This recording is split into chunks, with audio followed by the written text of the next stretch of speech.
Hello everyone, and welcome to Classic Gaming Today, where we take a look at the gaming experiences of the past through the eyes of the present. I am your host, Tony, and today we're going to look at Contra, a run-and-gun shooter developed and published by Konami and released in the arcades in 1987, with several home ports following in the coming years, with the most significant port being to the Nintendo Entertainment System in 1988. We're going to talk about that game in just a couple minutes, but first, as is customary, just a little bit of housekeeping. This is episode number 31, and I am excited to be here. I hope all of you are as well. If you'd like to reach out, let me know how I'm doing, give suggestions, comments, feedback, or just talk about classic gaming and technology, I would love to hear from you, and there are a couple of ways that you can reach out to me. I do have an email address, which is classicgamingtoday@gmail.com. I also have a Twitter account with the handle @ClassicGamingT. So if you feel so inclined, feel free to drop me a line. I'd definitely love to have the discussion. For anyone who may be new, welcome. I do just want to take a brief moment to go over the anatomy of an episode, because for the most part, all of our episodes follow a very similar format and structure. We will always start by talking about the history of the game in question, the historical context. How was the game made? Why was the game made? Where does it sit within the overall video and computer game historical context and perspective? And then we move into a pseudo-review kind of section. And I call it a pseudo-review because it's not like we give a quantitative value to a game or rank them or anything like that, but we do talk about every single game with several different perspectives in mind. We always talk about the graphics. How does the game look? The sound and music. How does the game sound? The narrative and or story, if the game has one. Playability and controls, and the overall feel. How does the game feel to play today versus when it was released 20, 30, maybe even 40 years ago? And we do all of that in order to reach a verdict as far as how well the game holds up today. And to do that, we assign each game to one of several categories. At the very top of our list is the pantheon of classic gaming.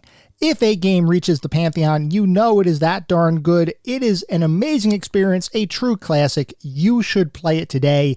It hasn't aged at all. It is as good today as it was when it was released. Just beyond that are our golden oldies. These are the games that are just underneath the Pantheon level. They're still amazing experiences. I still highly recommend you play them, especially if you have nostalgia for the game or you enjoy the genre. You are almost guaranteed to have a good time. They're still awesome, still things that I think you should experience today. Beyond the golden oldies are our mediocre mentions. These are where we start getting into the games that I cannot fully recommend to the entire population. You may have a good time with the game still, especially if you like the genre or you've played the game before and you really enjoy it. Go back, play it again. That'd be fine. But I can't recommend them to the general population because either the games have aged a little bit or they may have had a couple of issues to begin with. And then beyond the mediocre mentions are the footnotes. These are the games that are best left in the annals of history. I have played them, so you don't have to. I cannot recommend anybody play these games. They have either aged incredibly poorly or they may not have been all that great to begin with. With that out of the way, we're going to start talking about the game of the day. That is Contra.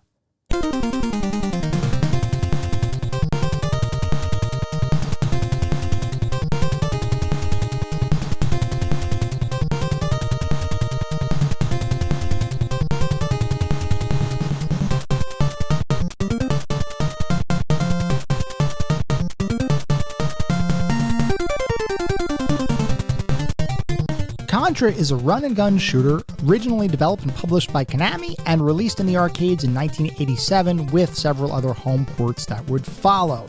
Before we can talk about Contra, we need to talk about the evolution of the run-and-gun shooter, because what we know as a run-and-gun game today evolved from a couple of different styles of gameplay: early twin-stick shooters and the side-scrolling, typically vehicle-based shooter. So to start, let's talk about the twin-stick shooter. The reason that these games are called twin-stick shooters is because, most of the time, they come with two joysticks. One of the joysticks controls movement, the other controls aiming and shooting. Typically, In a traditional twin-stick shooter, you'll have waves of enemies that spawn per screen, and most of the time, these twin-stick shooters, especially back in the time frame we're talking about, 80s, 90s-ish kind of timelines, most of the time you're talking about games that are single-screen kinds of games. You stay on the screen, you eliminate all of the enemies, you may move on to another screen at some point, but it's not like you're navigating an open world. You're pretty much on a single screen and just mowing down waves of bad guys. Sometimes these games have weapon power-ups, sometimes the different levels or screens have obstacles and traps that you have to avoid or disarm. They usually can be single-player or multiplayer. A lot of the more recent ones in the 90s were multiplayer because it's just a heck of a lot of fun to beat up a bunch of bad guys with a partner, but they could in fact be single-player as well. Generally speaking, when most people hear the term twin-stick shooter, I would wager that most people think about a game like Smash TV. And Smash TV was a very influential arcade and home title released back in the early 90s, and it really popularized the genre. But the true origins of the twin-stick shooter are much older than that, with one of the first titles using a dual joystick mechanism for combat being a game called Gunfight, which was otherwise known as Western Gun. That was an arcade title developed by Taito and released in 1975 to the arcades, with Midway ultimately handling the United States release. So Gunfight is a very simple concept. It's a two-player game. One player appears on one side of the screen, the other on the opposite end of the screen. And the general concept is you each control a cowboy, and the objective is to shoot the other player. You move your character with one joystick, and you can move all around the screen, and the other joystick is used to fire your gun. And the way the game is designed is you start on one side of the screen, your enemy starts on the other side of the screen, and in the middle of the screen, there are various obstacles that can pop up. And those obstacles can either serve as cover, or they could also be an obstacle to you shooting the other person across the screen. Some of those obstacles are destructible, like cacti that are on the screen. Others are not, like stagecoaches that will sometimes roll along past in the middle of the screen that will prevent you from actually shooting your opponent. You do have a time limit, and you also have a certain number of bullets. So to kill your opponent, you have to shoot them. And in this game, one shot kills. You could almost think of Gunfight as an early Old West Bushido Blade kind of title. Bushido Blade was a very famous title back on the PlayStation 1, where it was a 3D fighter, and the core concept there was, rather than the traditional fighting game concept where everybody has a health bar and you have to whittle that health bar down in order to beat your opponent, in Bushido Blade, one hit could kill. If you got a good hit on somebody, if you sliced at their neck or their head or anything like that, you could literally defeat the opponent in one attack. And it was a very tense game to play. Gunfight is kind of similar to that, albeit very much more primitive and very much more of an Old West kind of feel. And I've got to say, now that I'm thinking about it, an Old West style Bushido Blade would kind of be awesome. That sounds like an idea that probably needs to be revisited at some point. Anyway, Gunfight is significant because it was the first game to feature human-on-human violence. Sure, it was primitive, but still, it introduced that concept to the masses, at least in video game form. And despite its simplicity, it was a pretty popular title. It remained on the top grossing arcade cabinet list for 3 years following its release, so it had a lot of staying power on the market and in the market. Gunfight, though, was purely a one-on-one affair. There were no computer-controlled opponents, and there really wasn't any deeper gameplay outside of trying to kill your opponent. That focus would be expanded in 1977, when its sequel, Boot Hill, was released by Midway through a license from Taito. In Boot Hill, you'd have the ability to not only fight other human players, but also computer-controlled characters, once again in a one-on-one Western duel with obstacles appearing in between you and your opponent. While it undeniably improved upon its predecessor, it wasn't nearly as popular. Gunfight stayed on the top of the charts for a while, Boot Hill, not so much. Now, outside of Gunfight and Boot Hill, Several other games were released that would iterate on the formula, with perhaps the most significant game being Sheriff, which was developed by Nintendo back in 1979. Unlike Gunfight and Boot Hill, Sheriff would involve the player having to fend off a gang of bandits, all of whom would surround your character at the start of the game on the outskirts of the game's screen. Various obstacles, including a fence, would provide cover for both you and the computer-controlled bad guys, and on occasion you would get swarmed by several enemies and have to avoid their attacks while trying to shoot them. Now I do want to say one technicality here. Sheriff was not a true twin-stick shooter in the truest sense of the word. You did have a joystick to move your character, but in order to aim and fire, you actually had a spin dial to aim your shots. So rather than another joystick, you would spin this dial, and that would change what direction you were aiming for your shots. Regardless, the core mechanics were effectively the same as a twin-stick shooter, even though you didn't actually have twin sticks. Now, Sheriff was notable for a couple reasons. For one, it would represent the title that really set Nintendo on the path to becoming a full-fledged video game developer. And second, it would represent the first time that Shigeru Miyamoto worked on a game for the company, as he was responsible for designing the art for the game. The next big evolution in twin-stick shooters would come later in 1982, with the release of Robotron 2084, a game where your character has to fend off waves of robots while avoiding obstacles all along the way to rescue various human captives held in each of the game's levels. While primitive by today's standards, Robotron is probably the first twin-stick shooter to combine many of the foundational elements that would inspire nearly every other game in the genre moving forward. In Robotron, there were multiple levels to navigate, all of which were represented as a single screen in the game world. There was a focus on non-stop action. There were various environmental hazards and obstacles to navigate, and there were unending waves of enemies to dispatch, with different enemy types adding a degree of variety that hadn't really existed up to that point. So with the foundational elements of twin-stick shooters now established, let's turn our attention to the side-scrolling shooter, a genre that was effectively invented by the release of a single game, Defender, back in 1980. So let's talk about Defender. In that game, you control a spaceship, and your goal is to rescue other humans while defeating alien invaders. And the way the game worked is you were dropped into a world, and you would have a map on the top of the screen. And as you would move left or right, you would be navigating or moving horizontally throughout this game world, and the map would scroll with you. And the way that you would control the game is basically moving left, right, up, down with your joystick, and the world would just kind of spin, and it would repeat itself horizontally. It wasn't like a gigantic open world game. You would be effectively going around the world multiple times, and the map would keep up with you so you could see kind of where you were within that world. And the whole goal was to try to save humans that were captive of the aliens. It was primitive by today's standards once again, but it was a truly revolutionary title for a couple of reasons. One of the biggest, though, is that this was one of the first arcade games that was not just a single screen experience. So when I say single screen experience, I don't mean that you literally have no variety in levels or stages or you don't progress in a game.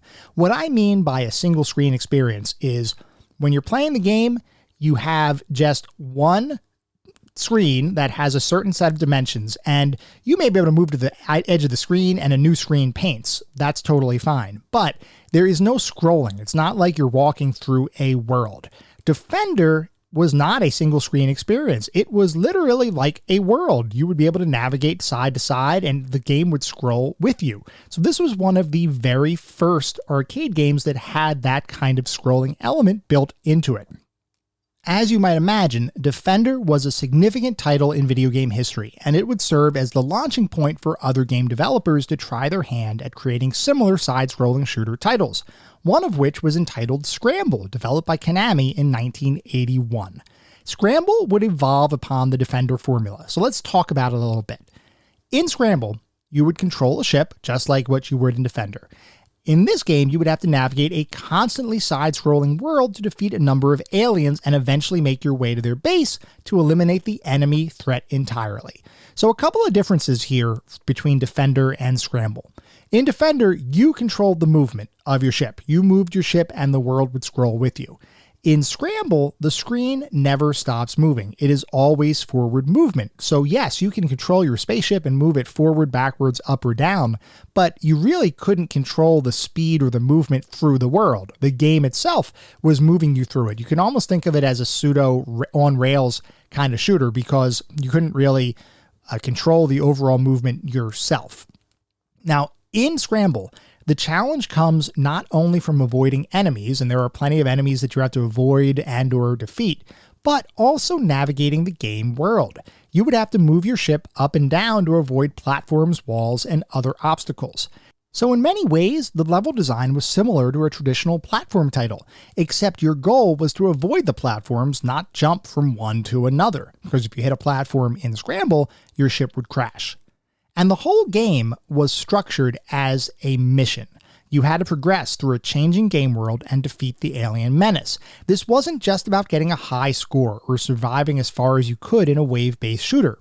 This game actually had an end goal, and it appears to have been the very first arcade game designed with that kind of concept in mind. Now, if you do beat the game, it basically simply restarts at the beginning and you get to do it again, which was pretty typical of traditional arcade design at the time. But regardless, this was a brand new experience. And Scramble was significant not only because of its design as a mission-driven with an end-goal design game, but also because it really introduced Konami to the world stage, as Scramble would become the company's first worldwide hit with over 15,000 arcade cabinets sold in just the United States in its first 5 months of release.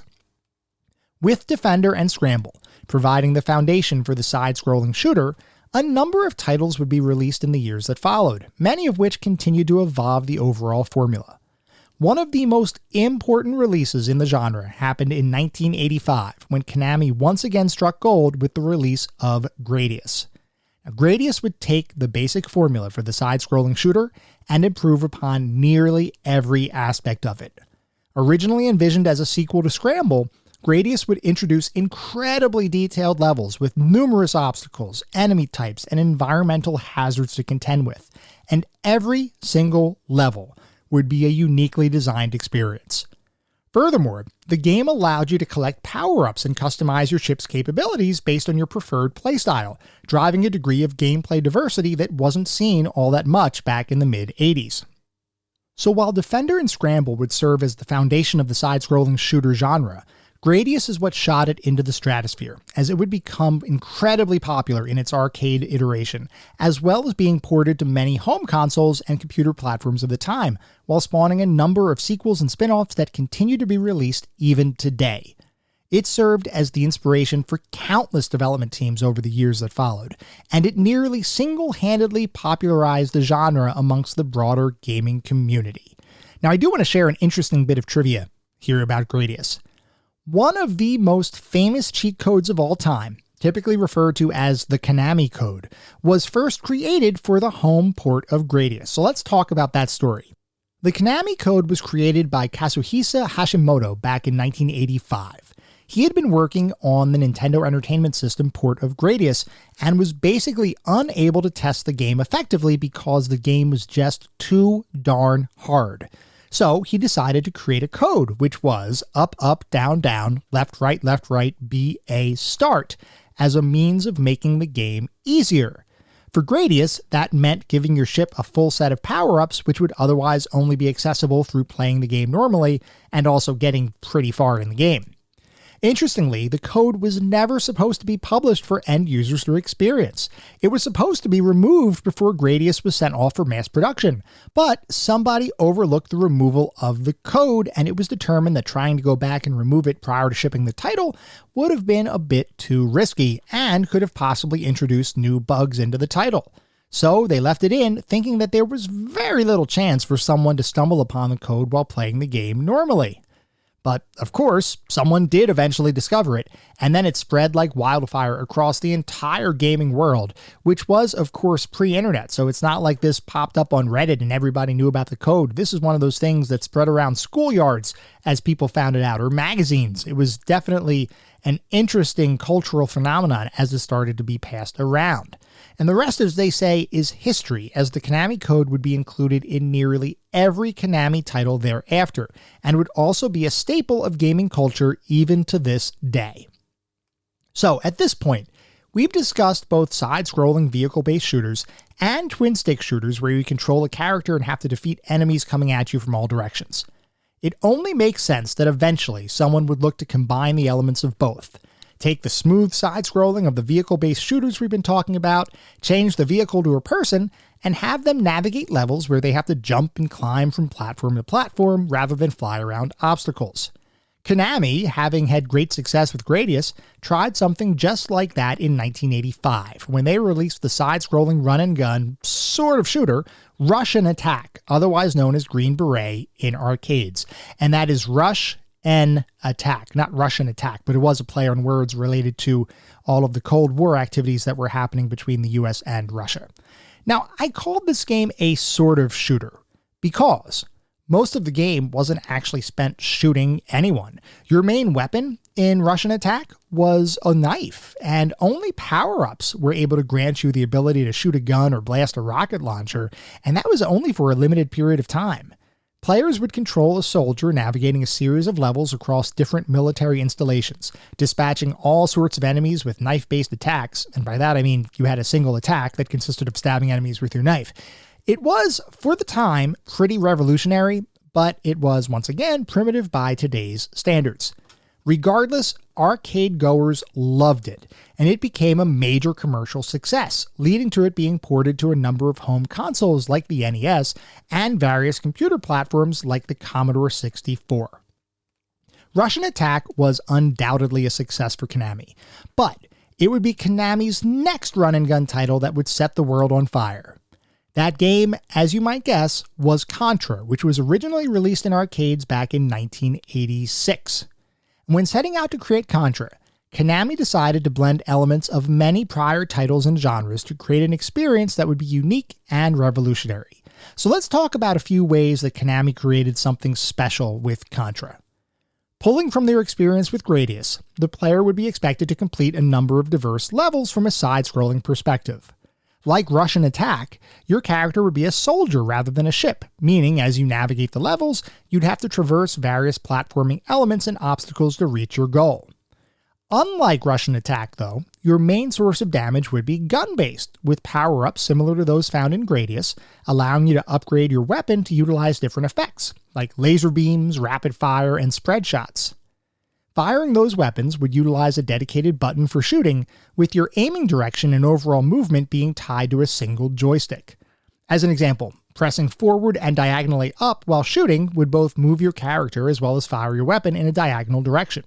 So in this way, Konami combined the twin-stick shooter kind of approach to directional shooting into a simpler single joystick control scheme.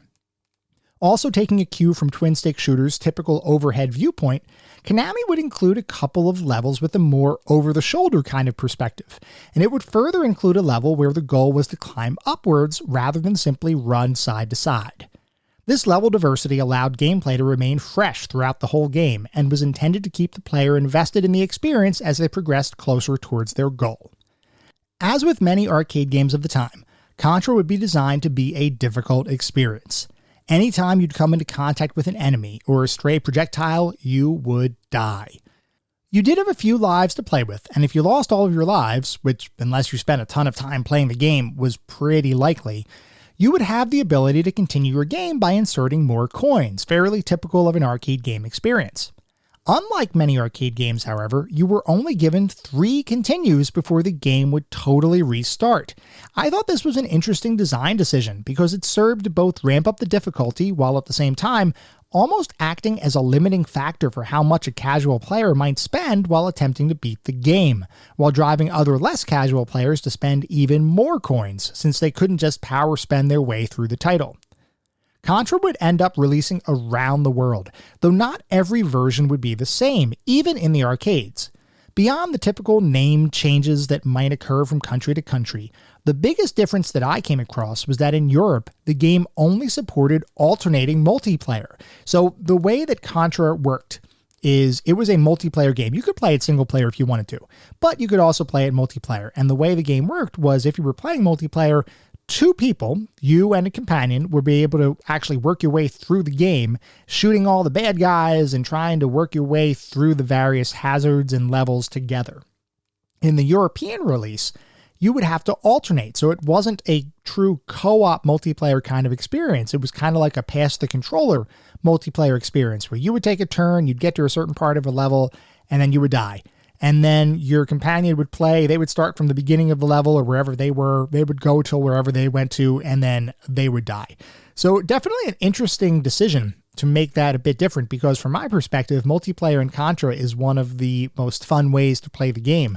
I'm curious why they decided when they released the game in Europe to change that up. Regardless, Contra was definitely a successful arcade game, and it would become one of the top grossing arcade titles of the year across various world territories.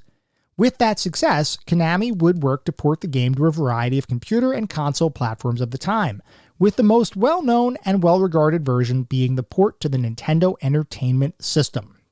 Now, within Nintendo's 8-bit ecosystem, each version of Contra would be just a bit different, though there were some common alterations from the arcade version of the title. So let's talk about the commonalities across the 8-bit versions of Contra. First, we'll talk about the graphics. In all instances, the graphics were downgraded from 16 bits to 8 bits. That resulted in a general loss of detail. There was also a reduction as far as the overall frame rate for certain animations from 60 frames per second in the arcade down to 30 frames per second at home. That was primarily driven by hardware limitations of the 8-bit hardware. There was also some simplification of the overall design, because in the arcade, the individual designs for the two characters were unique. It wasn't just a plain color swap between red and blue. They actually had different models. In the home versions on the 8-bit Nintendo systems, basically it was just a palette swap. You were the same exact model. One character was red, the other one was blue. Moving on to level design, the levels were changed fairly dramatically between the arcade and the NES version. 7 levels from the arcade version ultimately became 8 in the NES version, which meant that some levels were combined, others were split apart, and the general level design was just basically changed, both because of hardware differences as well as the desire to make the home experience longer than the arcade experience. So the home levels were actually a bit longer than what you would see in the arcades. And then finally, the music. All of the music was changed in the game. The melodies were the same, but the music was recomposed to fit into the NES hardware specifications, which didn't have quite as many capabilities as the traditional arcade sound system of the time. Now, that being said, those are the similarities between all of the 8-bit versions of Contra. There are quite a few differences as well, which is interesting because at the end of the day, all of those are Nintendo systems. So for the purposes of this discussion, let's consider the North American version the baseline, because that is the version that I have the most familiarity with. In Japan, the Famicom version of Contra would be pretty much identical to the North American NES version of the game from a pure gameplay perspective. But it would actually have additional graphical elements added in the stages, as well as cutscenes in the game, which did not exist in the North American version. That was allowed because there was a custom memory controller in the Famicom version that wasn't used in the NES version of the game. In Europe, the game was changed fairly dramatically, being retitled to Probotector and having a number of characters changed from humans to robots in order to get around German censorship laws. For Nintendo systems, the Famicom version was pretty much the definitive edition of the game. It had all of the goodness of the North American version while at the same time adding in additional features, additional effects, and cutscenes. Now, I do want to look at a couple of additional ports, because you guys know that I love talking about the differences between ports of games to various systems. So for the Commodore 64, we'll look at that one first. It was much more arcade faithful than the NES version, at least in terms of the level design.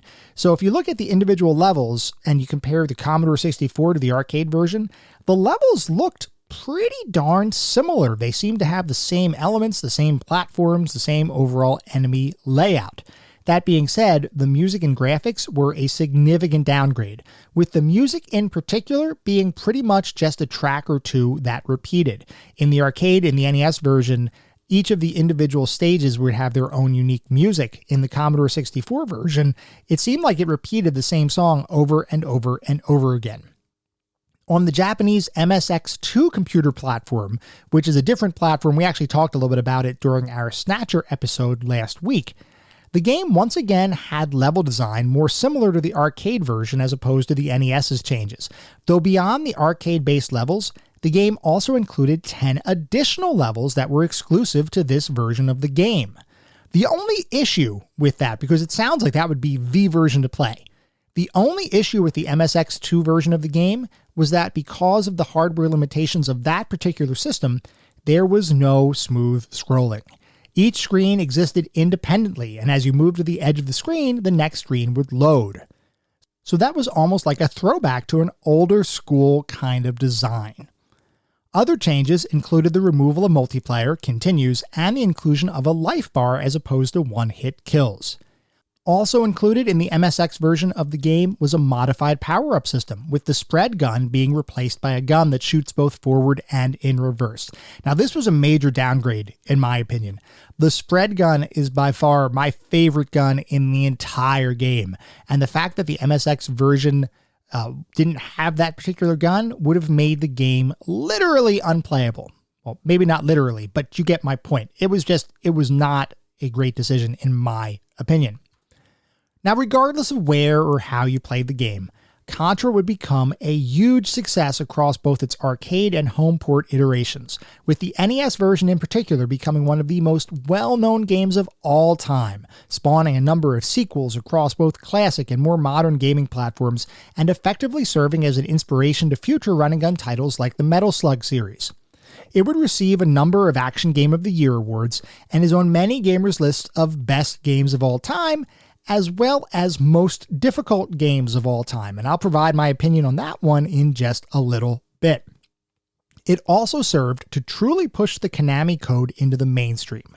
While it was first introduced in Gradius, it really rose to pop culture significance as a result of Contra, where the code granted 30 lives, making the prospects of beating the title a bit more within reach of the standard player, as opposed to just trying to play through the game with 3 lives and a limited number of continues under normal circumstances.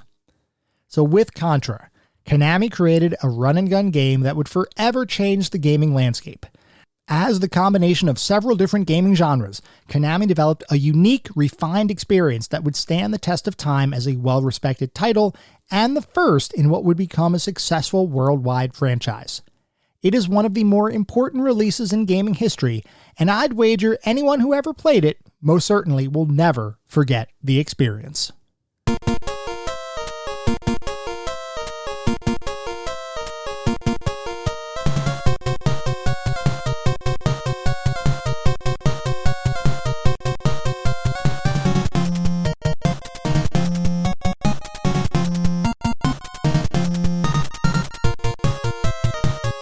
We're now going to start talking about what it feels like to play the game today versus when it was released over 30 years ago. So just one point of clarification up front, we are talking about the Nintendo Entertainment System version of the game. That is the version of the game that I have the most nostalgia for. That's the version of the game that I played back in the day. I recognize the original was the arcade, but I didn't really play it in the arcade back when it was out. I did play the NES version, though, a lot when I was a kid. And just so everybody is aware of just how much I played this, I loved Contra as a kid. And I would play it, it had to be, when it was on my rotation in the late 80s, I played it nearly every day.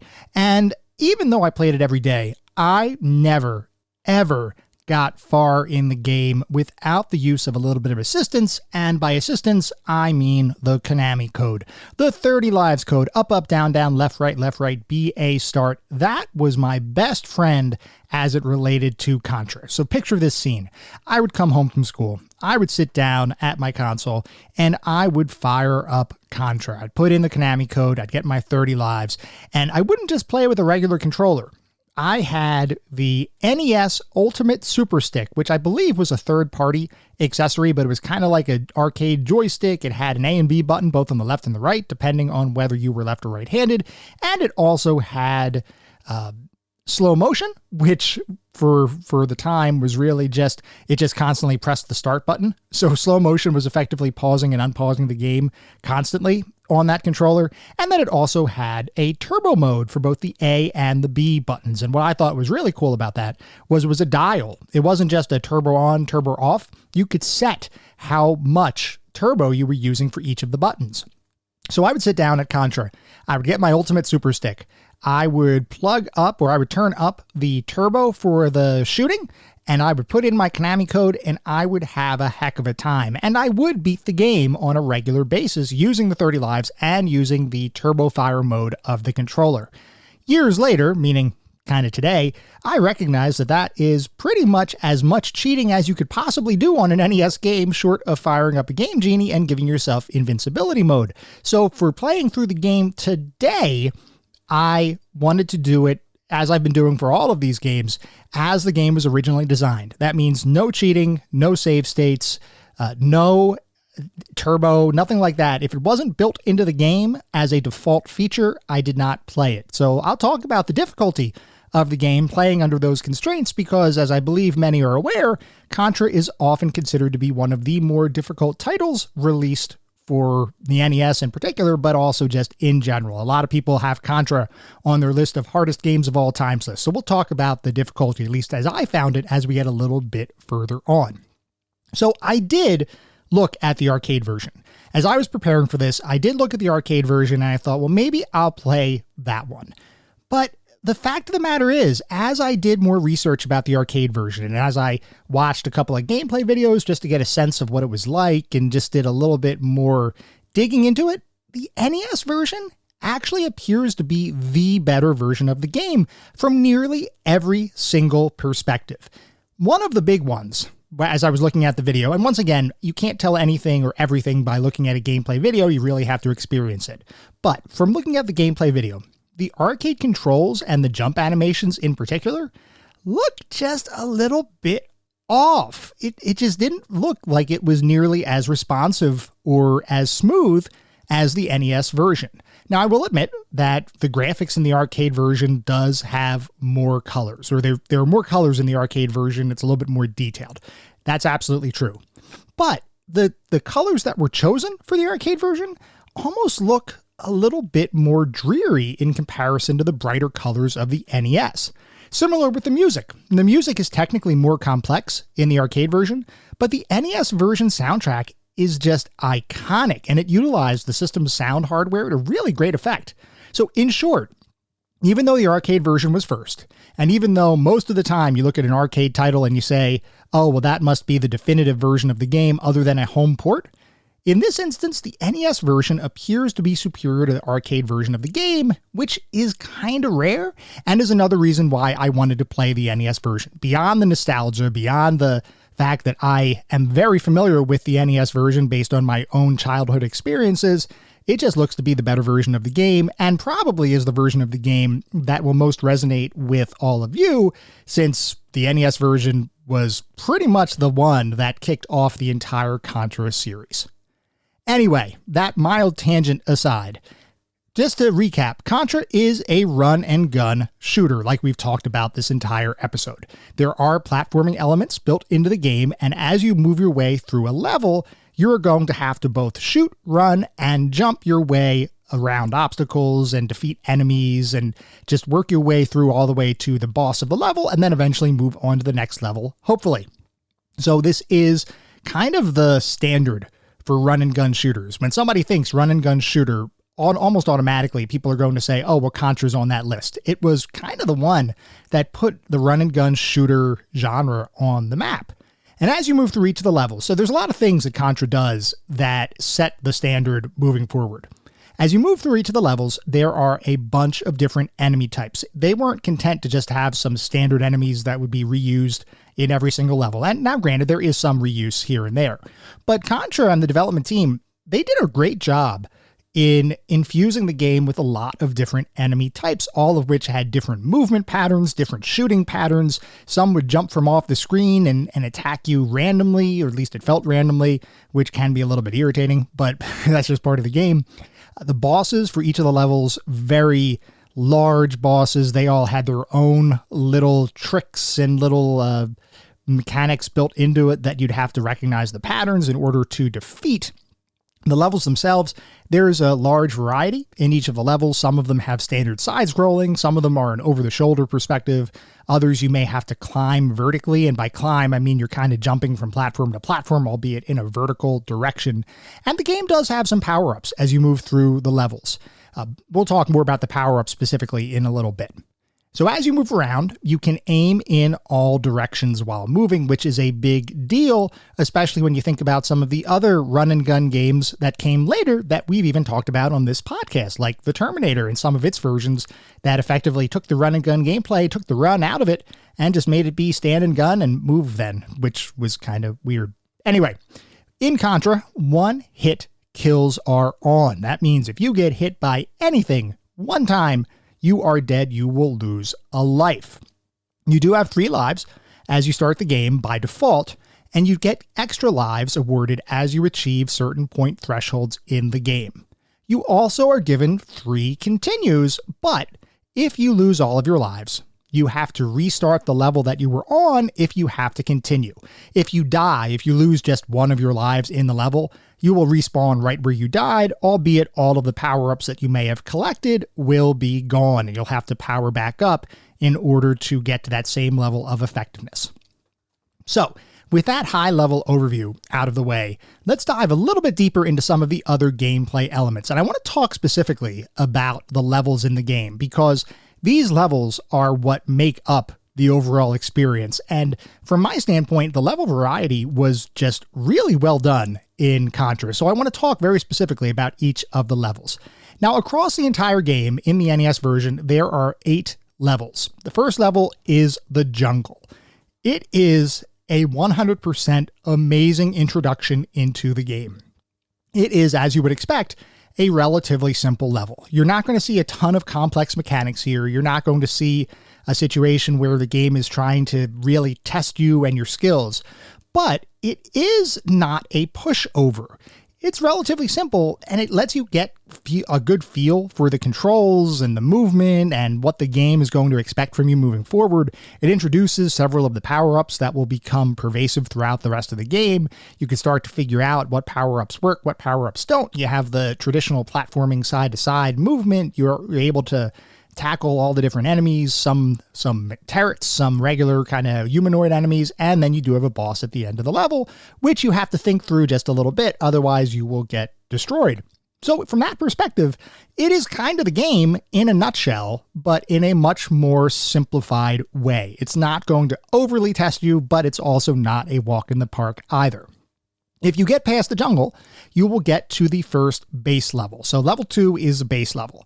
And this level introduces a brand new perspective to the game. This is the over-the-shoulder perspective. So rather than just having a traditional side-scrolling run-and-gun kind of experience, in this level, in the base levels, and there are 2 of them in the game, but in this first base level, you have an over-the-shoulder view, and you're facing the enemies that you're trying to attack and defeat.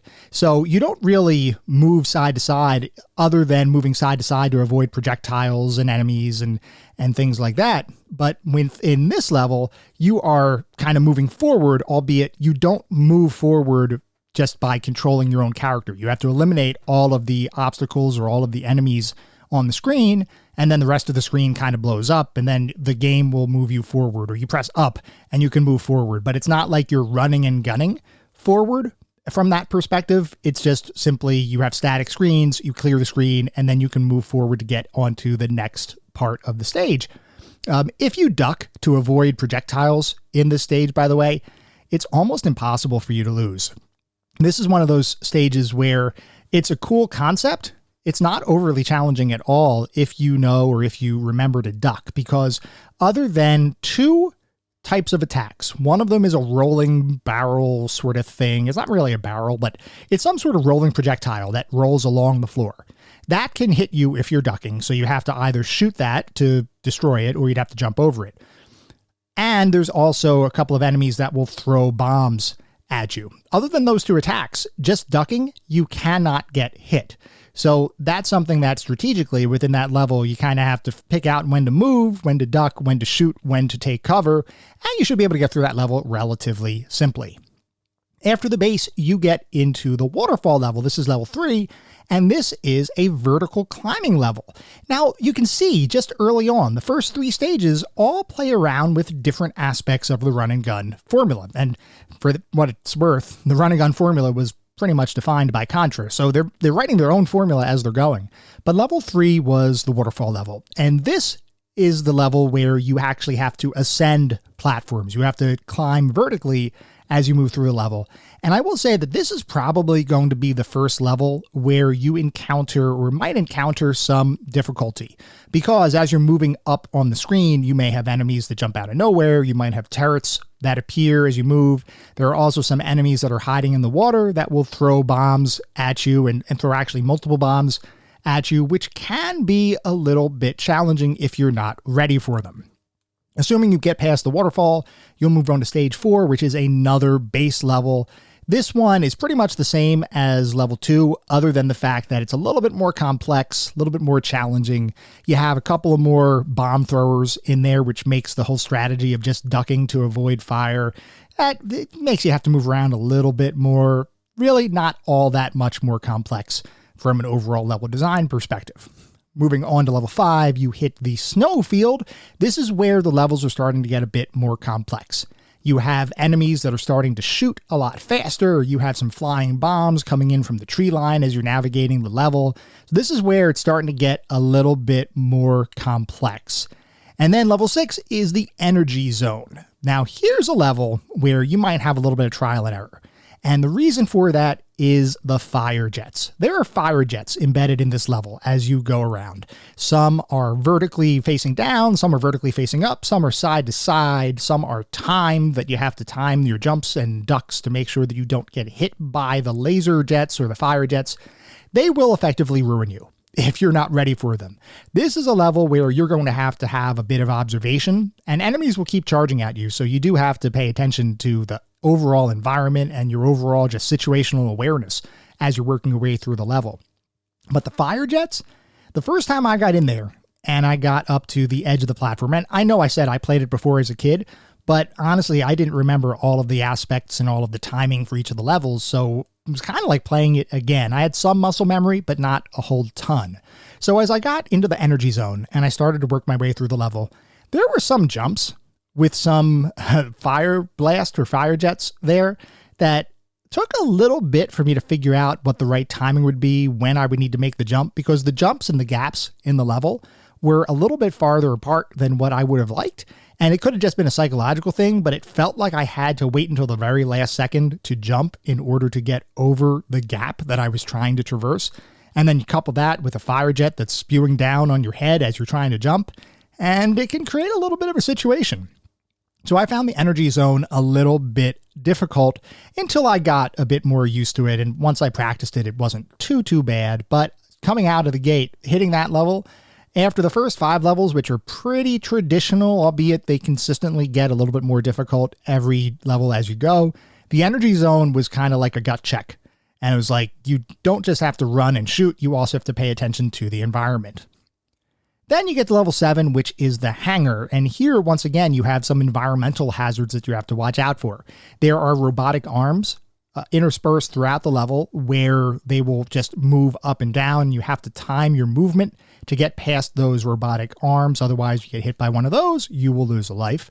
And then you also have spiked walls that will pop up at different points throughout the level, and they need to be destroyed. If you touch one of those spikes, you will, once again, lose a life. There are also some environmental effects in the level. There are automatically moving mine carts that you can ride if you so desire. I will say the only time I rode that or rode one of those carts was in order to get to a higher level platform that I couldn't reach otherwise. Beyond that, I don't think there's really a need or a desire to ride those mine carts. It seems like most of the time the mine carts move through a relatively more difficult area or section of the level than you would otherwise move through if you were not using the cart. And there are multiple levels in this particular stage. So you can either walk across, it's kind of split in the middle. You can either walk across the top level, which generally speaking has some more obstacles as far as the robotic arms and spiked walls, but you can kind of control your movement, or you can go down the bottom level, which seems to have more of those obstacles. So for me, it was top level all the way, except when a top level didn't exist. But you do have that option to ride the minecart if you want.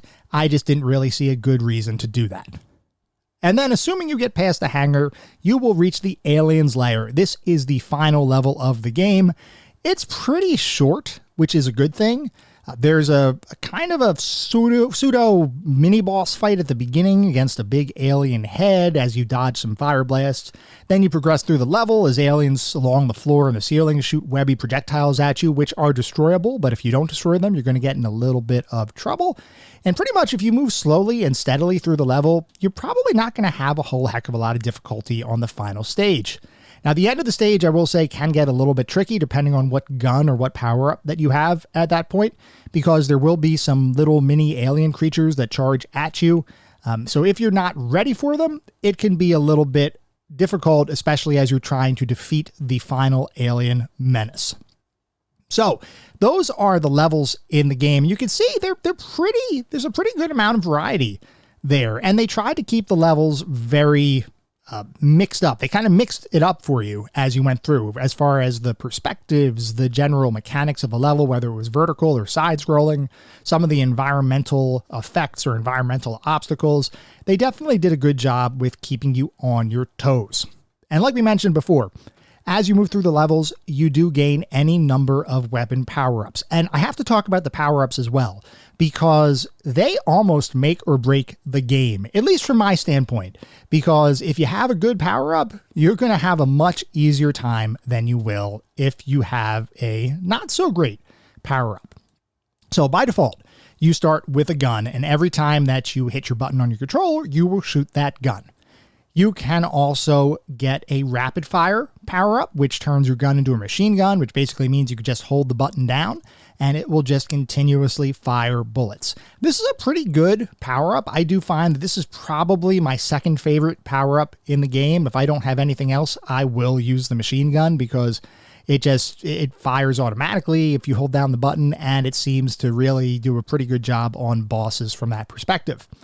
There's also a flamethrower, which is kind of like flame spirals that shoot out of the gun. This one's a little bit tricky to get right in that it's not going to necessarily fire at what's directly in front of you, and plus there's a little bit of a delay from when you shoot the gun to when the projectile will actually hit any enemies that you're shooting at. It seems relatively powerful, but this was not one of my favorites. This was probably one of my least favorite power-ups. My least favorite power-up was the laser shot, which is pretty darn powerful. So if you shoot the gun and a laser shoots out from your gun, you can't rapid fire it, because if you do, the laser just continuously resets itself, which I didn't particularly like. But if you have a little bit of self-control and you shoot the laser, it will shoot out, and if the entire laser hits the enemy, meaning as it's kind of going, the laser is a long line, and if you let the line actually go through the enemy that you're shooting at, it will destroy them. And most enemies take one shot to kill, so it's not like it's usable like that throughout most of the game. But for bosses that do take more than one shot to kill their various appendages or parts, it can be useful. It's still my least favorite power-up in the game. It just feels like, for me, moving through the game, I want to constantly be slamming on that button, the fire button, and the laser discourages that because of how the weapon is designed.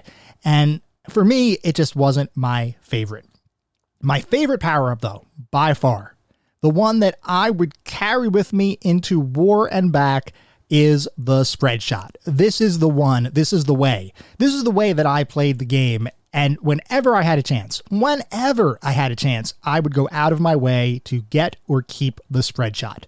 The spread shot is exactly what it sounds like. You fire once and it shoots out a bunch of projectiles in a vertical direction, kind of vertically moving out from you. So it spreads out in almost like a fan, and multiple projectiles move forward. Now, this is useful for a number of reasons. One, if you're on a platform and you want to hit somebody that's vertically either above or below you, and you have enough distance for the projectiles to spread out enough, you could just shoot and it'll hit somebody on the platform above or below you without even having to aim. Also, one of the biggest benefits is that if you get really close to a boss and you shoot, or just anything that requires more than one shot to kill, and you shoot the gun, not only will one projectile hit, but you'll get credit for however many projectiles the spread gun is creating. So it almost makes it like a shotgun blast if you're really, really close to a given enemy. It will destroy bosses. If you get relatively proficient with how to use the spread gun effectively and how to manage your distance between bosses or between the enemies that you're trying to fight, you will absolutely decimate them. And I loved it.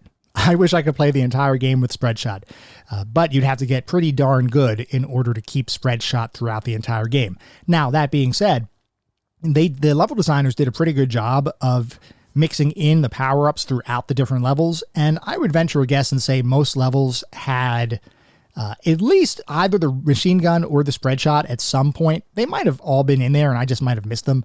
The way the power-ups work is they kind of go flying across the screen as a capsule, and you have to shoot the capsule in order to unlock the power-up, or to have the power-up drop, and then you have to retrieve the power-up and then it's applied to your weapon. So I don't know that I've seen every single version or every single capsule, what it's containing. I will say that when you get relatively good at the game, you can pretty much hold on to your desired power-up for a pretty long period of time. So it doesn't become all that much of an issue. The one other power-up that I did not mention is there is one that you can pick up that basically eliminates or destroys all of the enemies on the screen. That's only available in a couple levels. It's useful when it drops, but it's literally just a one-use kind of thing. You pick it up and it destroys everything that's on the screen. So something to mention just for completeness sake, but not something you can rely upon for the actual playthrough of your game. Before we move on to talk about the specific aspects of Contra like graphics and sound and narrative, I do want to take a look at what the back of the box says, because, as you all know, back in the 80s, early 90s timeframe, when you were going to buy a video game or a computer game, you may not have known exactly what that game was about. You may have seen it in a magazine, but you may not have. And we certainly didn't have the internet with YouTube gameplay videos that we could look up in advance to help inform our buying decision. So a lot of times when we bought a game, it was based upon what the box says. And beyond that, I just find the whole process of how game companies market their titles and how they visually catch you in order to try to drive you to buy their game, I just find that whole process very interesting. So for Contra, the back of the box, once again, the NES version, says, "Pitted against the galaxy's fiercest foe, you either win or the whole world loses. The universe teeters on the brink of total annihilation at the hands of the vile alien warmonger Red Falcon. Earth's only hope rests with you, a courageous member of the Special Forces Elite Commando Squad. Your mission?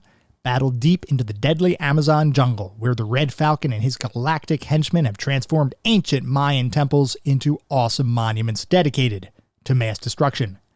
A multitude of weapons, from rapid-fire machine guns to high-tech lasers, are at your disposal as you sweat blood, fighting past 3D mazes, underground security systems, and tropical forests surrounded by giant waterfalls and alien cannons.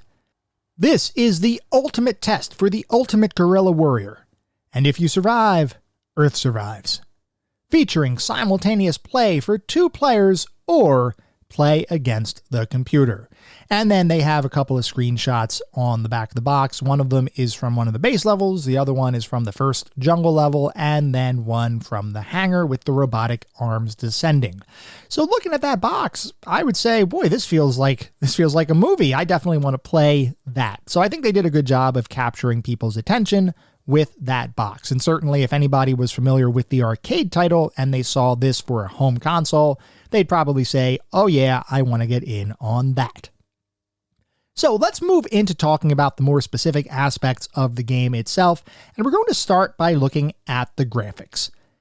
I've got to say, the game looks great. The colors are vibrant and varied. The environments and enemies are nicely detailed. Every single level, aside from the 2 base levels, which are basically the same level except for different obstacles that are programmed or designed into the level, but every level felt unique and distinct. We already talked through the levels. You can see the variety of the environments that were there. And you never questioned, as you're playing the game, you never questioned where you were. Everything felt in place, and it all meshed incredibly well. The animations were smooth and quick. The bosses that you'd have to fight were large and detailed, though I will say that a lot of them were just basically buildings with some specific weak spots. So I don't know that I would call it a traditional true enemy design. It was more of an encounter design, and all of the encounters were designed pretty darn well. And they were a little bit complex too. You definitely have to learn the mechanics and learn the patterns for each of those bosses. Bottom line is, this looks really good for an 8-bit title, and it captures that retro aesthetic really well. And if you played a modern retro game or a modern game that was styled as an 8-bit retro title today, Contra would look right in line with what you might see from independent developers today. Now, my own personal opinion here is that it does, in fact, look better than the more technologically advanced arcade version. I know that is entirely subjective, but my personal opinion is Contra on the NES just looks great. Moving on to the sound and music, most of the musical tracks here are instantly recognizable if you played the game for any period of time. It makes great use of the NES sound system. It sounds so good to the ears, and even though they didn't have real instruments, so to speak, for the game, you could almost tell exactly what they were going for. The sound design and the music was just so well composed. It just transformed you or transported you into these environments as you're playing the game. There were hard driving beats. There were iconic melody lines. It just all perfectly blends with the action on the screen. The sound effects similarly just sounded right. Every time you'd shoot the gun, every time you would hear the enemies shoot, every time you'd hear the high-pitched clink, clink, clink noise as you were shooting a turret or a boss weak spot, it just all felt so good to the ears. It was just a home run. Everything about the sound and music I loved about the game. Moving on to the narrative and story. We've talked about this a bit before. Platformers do not need a super strong story. Run and guns, I would fall into that same category. You don't need a ton of story here. It's all about the gameplay. That's really what the experience is all about. But Contra, for what it's worth, does have a pretty solid 1980s Hollywood kind of backstory, which I love because I was a child of the 80s and I loved all of those 80s action films. So Contra is pretty much the distillation of all of those various 80s Hollywood action movie tropes into a single experience. So for Contra, here's the basic storyline. You play as either Bill Reiser or Lance Bean, members of Earth Marine Corps' Contra unit, which is an elite soldier group. So automatically, if I'm a kid reading this, it sounds amazing. Of course I want to be a part of an elite soldier group. Even as an adult, I'm like, yeah, that's selling it for me. I kind of like that. And your mission is to stop the Red Falcon organization, which is a criminal group under some form of alien mind control. They are focused on destroying the world. And then you basically have to go into all of the different levels. Like the back of the box said, we go into the jungle and we go through and we try to eliminate the alien menace and save the world. So I appreciate that there was an actual backstory here. I always enjoy when a developer goes out of their way to add some additional narrative or plot. But for me, Contra is all about running and shooting, not necessarily the stakes at play. While I appreciate the fact that there's a plot there, it doesn't need it. The gameplay stands on its own. So I still like the fact that a backstory exists. It's just not something that would have been 100% needed.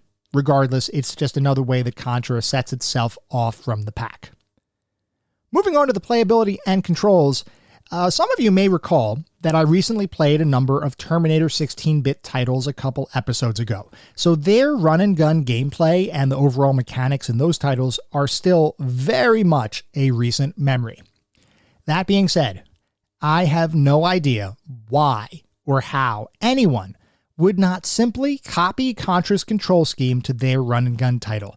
Contra controls amazingly well. It just feels good to play. You never feel like you don't have complete control over your character. And despite the number of times that you're likely to die before you become proficient enough to advance in the game, it almost never feels like a cheap death. That being said, there are some sections where random enemy spawns and unfortunate projectile paths will make you get frustrated.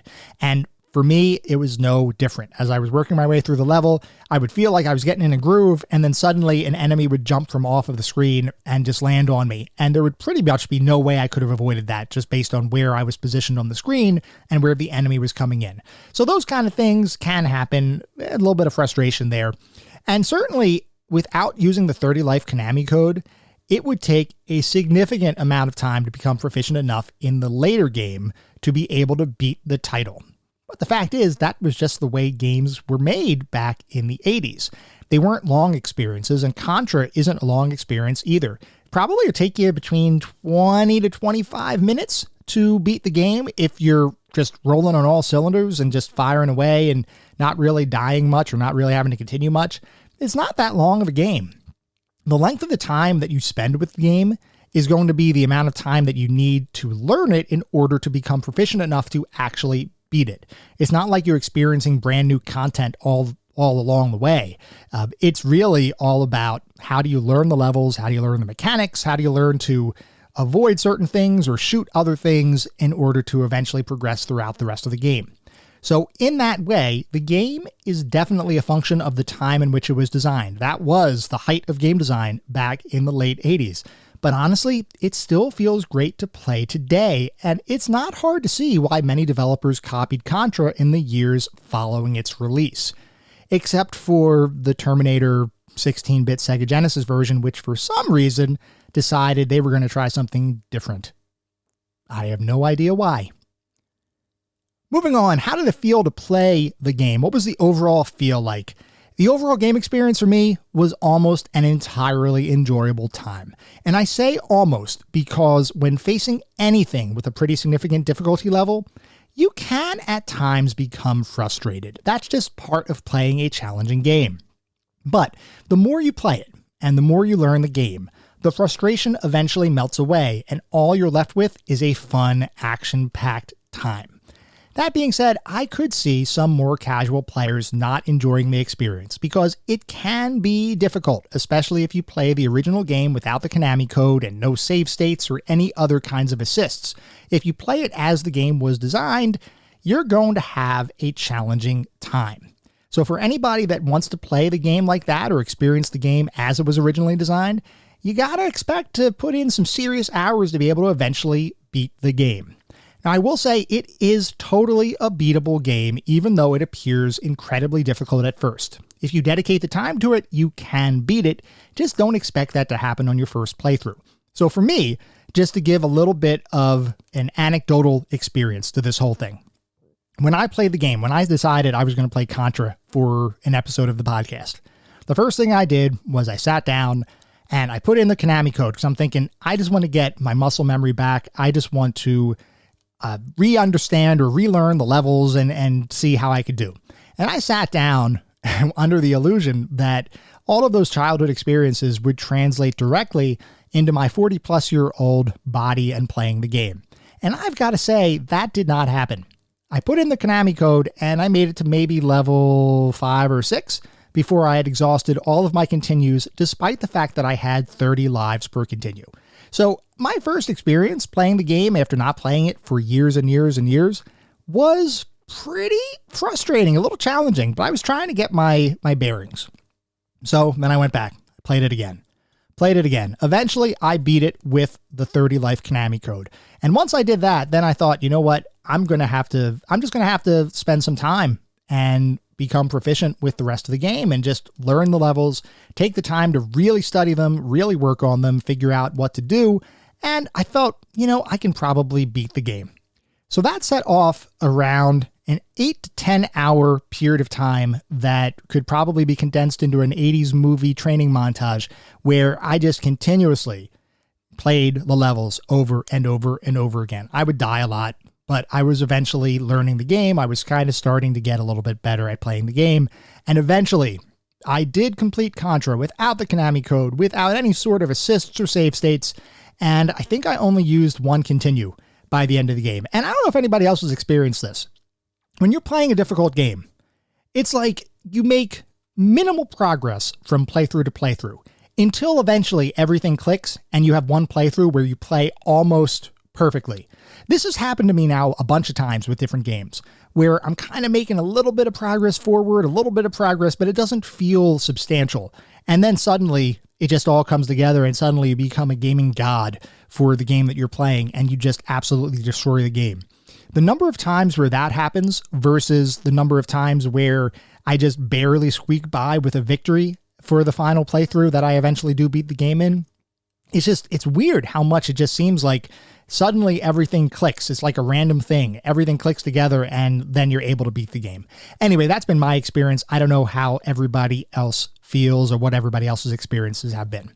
Regardless of that fact, looking specifically at Contra, if you want to just have some fun playing a really well-designed classic run-and-gun game, just put in the Konami code, use save states, and have a great time. There is no judgment here. Just because I'm playing the games in a certain way, that doesn't mean that you guys have to do that. Just have fun with it. Whatever's going to give you some fun and enjoyment, do it.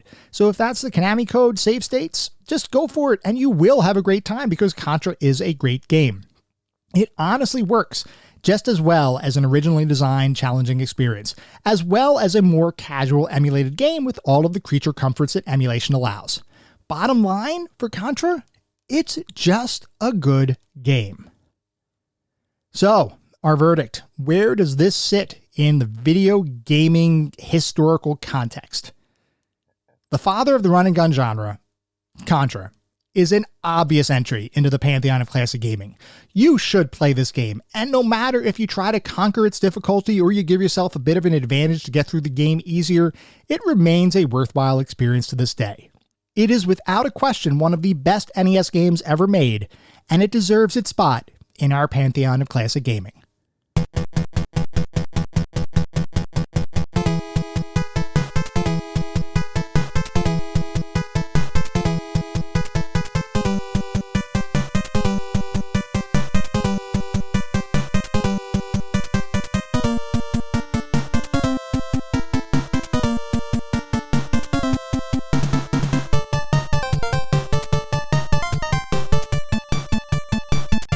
That was our episode on Contra. I hope you all enjoyed listening to it as much as I enjoyed creating it.